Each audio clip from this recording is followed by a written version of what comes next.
Sois béni dans le Seigneur, bien-aimés, téléspectateurs. Nous sommes dans l'émission Tout est possible à celui qui croit en Jésus-Christ de Nazareth. Dans ce programme, nous avons votre message qui portera sur les œuvres justes des saints. Donc, nous allons vous parler des œuvres justes des saints. Dans le livre d'Apocalypse, chapitre 19, verset 8, la Bible nous dit ceci: il lui a été donné de se revêtir, félin, éclatant et pur. Quelle est la personne qui a été donnée? Cette personne-là, c'est l'épouse de Jésus-Christ. Et la Bible nous dit dans ce verset-là, car les félins sont les œuvres justes des saints. Êtes-vous saints? Faites-vous ces œuvres-là justes des saints? Voilà, bien aimé, nous allons parler des œuvres justes des saints.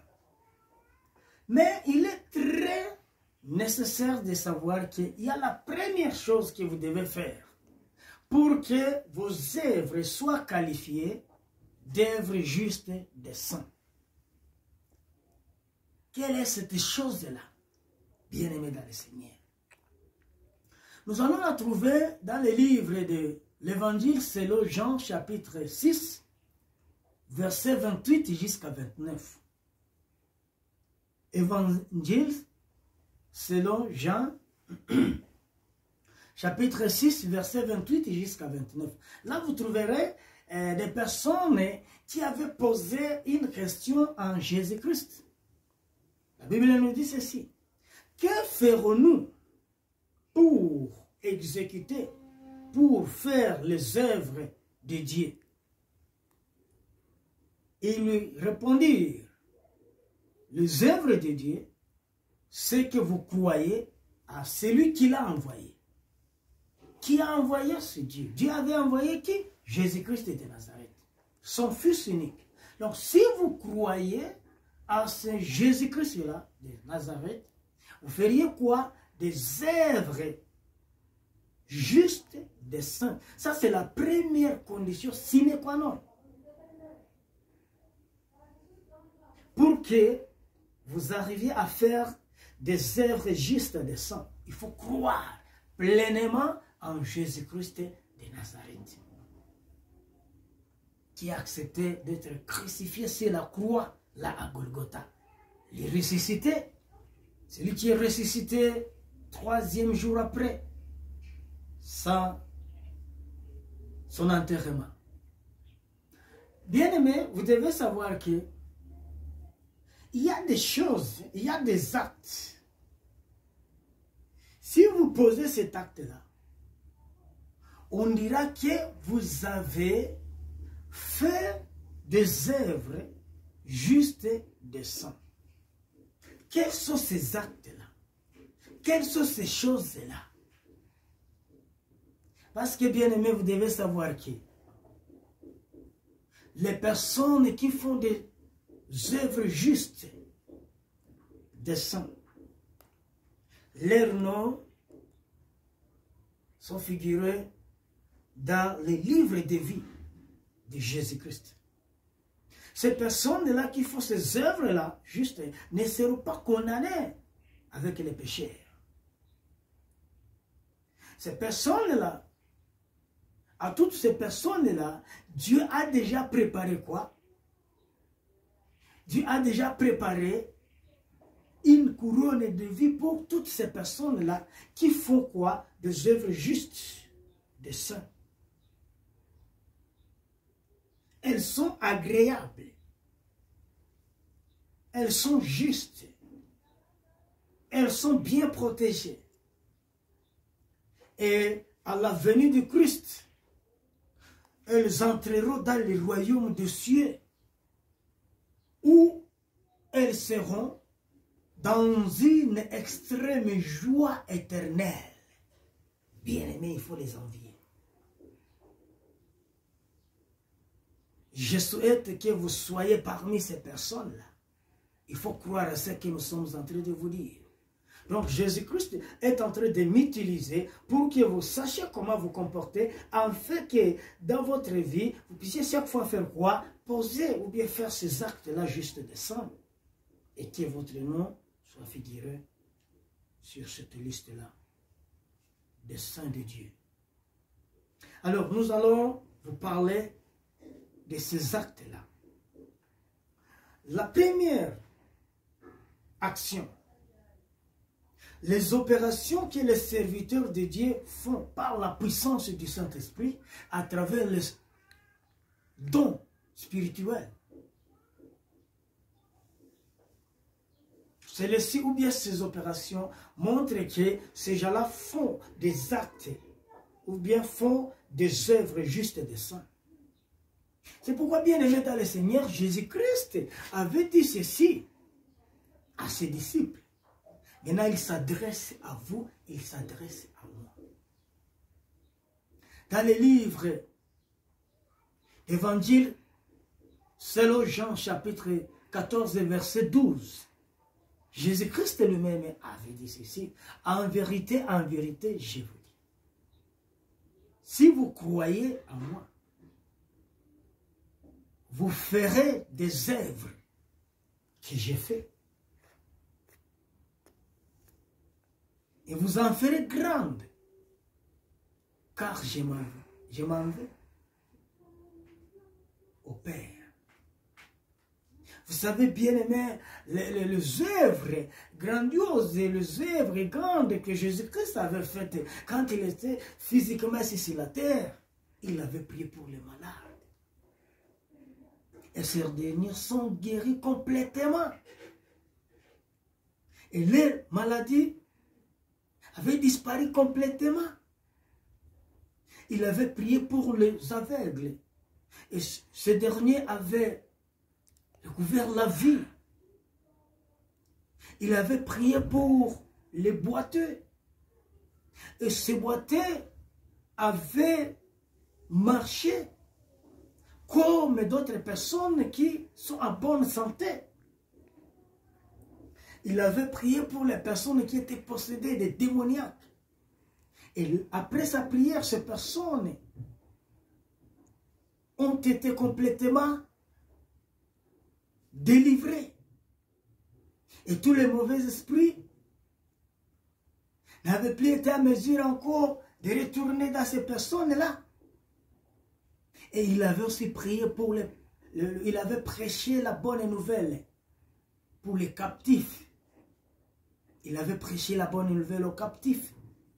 Il avait prêché la bonne nouvelle aux pauvres.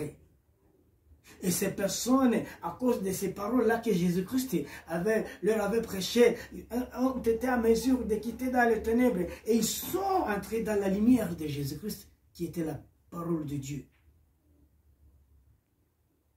Vous aussi, vous devez faire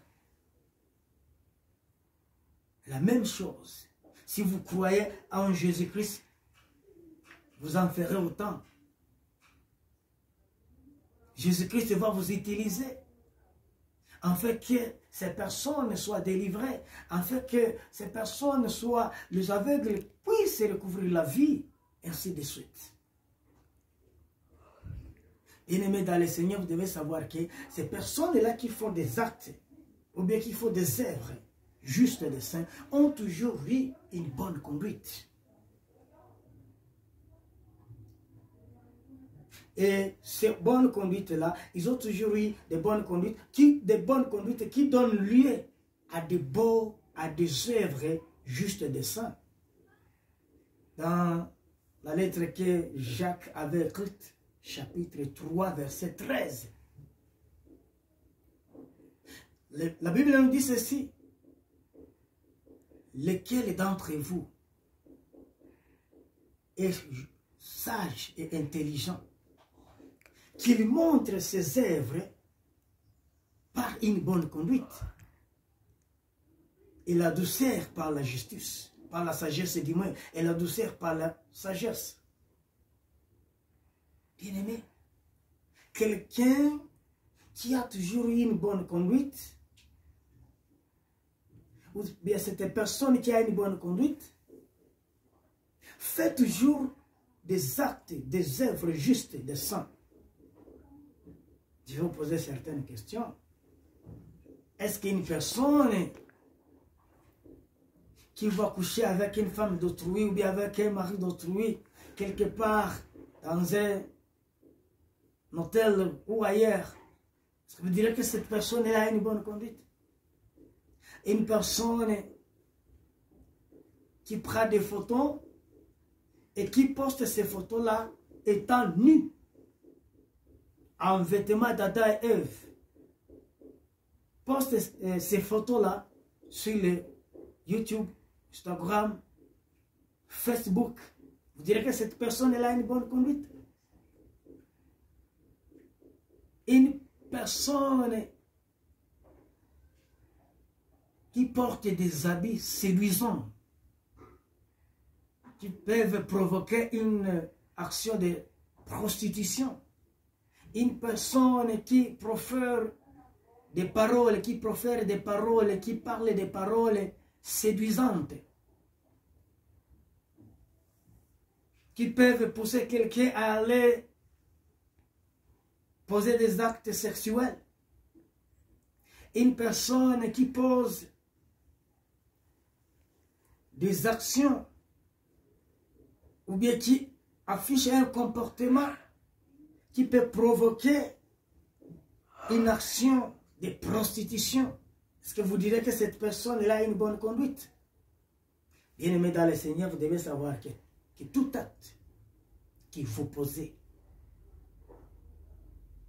qui peut causer un péché, cet acte-là est considéré comme tant d'autres péchés. C'est un péché comme tant d'autres.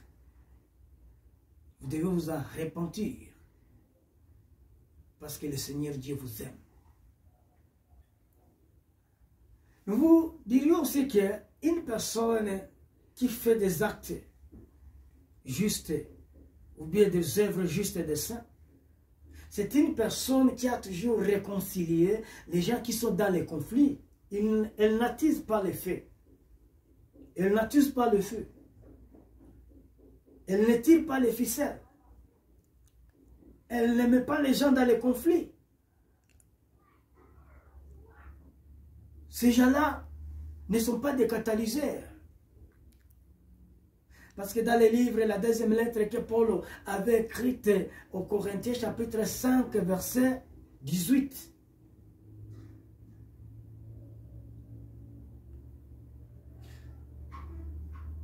Là, la Bible nous dit ceci. Et tout vient de Dieu, qui nous a réconciliés avec lui par Jésus-Christ. Et il nous a donné un ministère de réconciliation. Bien-aimé, une personne qui fait des œuvres justes et des saints, c'est une personne qui a toujours été animée par l'esprit de réconciliation.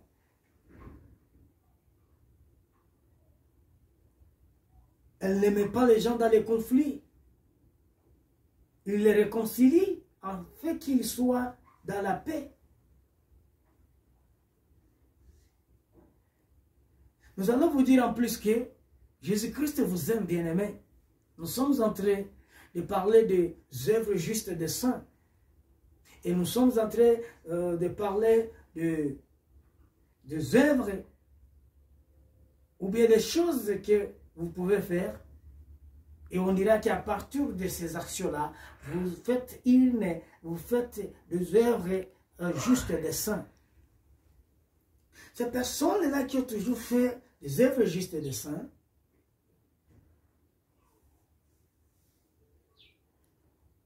dans leurs actions, ils montrent qu'ils ont un cœur de compassion et ils se préservent de toute souillure de ce monde, de toutes les abominations de ce monde. Nous trouvons cela dans les livres de la lettre que Jacques avait écrite, chapitre 1, verset 27. La Bible nous dit ceci: une religion pure et sans tache devant Dieu, notre Père. Consiste à faire quoi? À visiter les orphelins. Consiste à visiter aussi les veuves dans leurs afflictions. Et se préserver des souillures de ce monde, des souillures de ce monde. Vous savez que les souillures de ce monde, dans cette période contemporaine, elles sont nombreuses, elles sont devenues nombreuses. La fois passée, j'étais tombé sur une vidéo où on parle d'un pasteur, où on montre un pasteur qui est en train d'appliquer une sorte d'huile sur les parties privées d'une femme en plein air dans l'assemblée. Ça, c'est une abomination. Et les gens acceptent cela pour qu'ils aient des miracles.